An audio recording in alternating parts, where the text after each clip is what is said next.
This edition of the Ridley Report is brought to you by Freaking.com.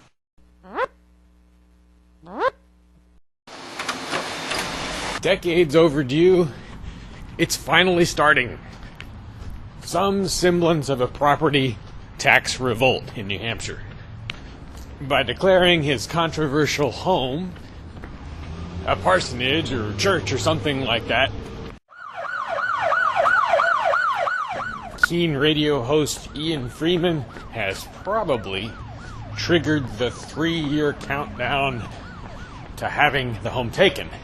Now, when I say home, there are really different words that I could use for this spot. I could call it the Keene Activity Center, which is sort of part of the, duplex that makes up Ian's property.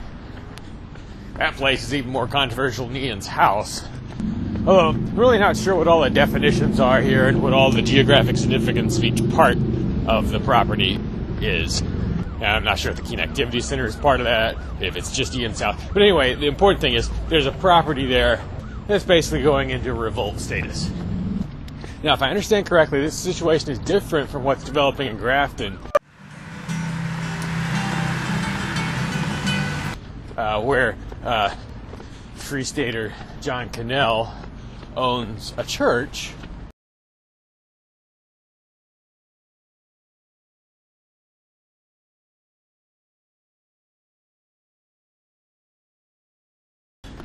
which is in fact a church building and is open to the public for worship services and so forth to a large extent.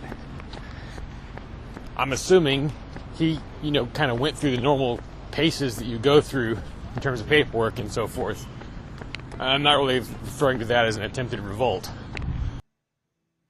Who is the guy in the hat? The man right there stole my phone. What Ian and company are doing, I got the impression from listening to Free Talk Live that they're not even going through the motions of trying to get government approval to be a church or be treated as a church. Anyway, so whichever of these properties or situations inspire you more, I think maybe we have some thinking to do about what kinds of things can or should be done to make sure the government does not have an easy time of it if it comes for them, for these properties. Here are some of my brainstorms. Things we've never been able to do before. So in some cases. Let's say we get to the point, perhaps in the year 2016, where the house is now at risk of confiscation. And personally, I would have preferred this was just an out-and-out civil disobedience act as opposed to going through the sort of freak showish element of calling it a church. People naming themselves all these titles that people are just going to laugh at.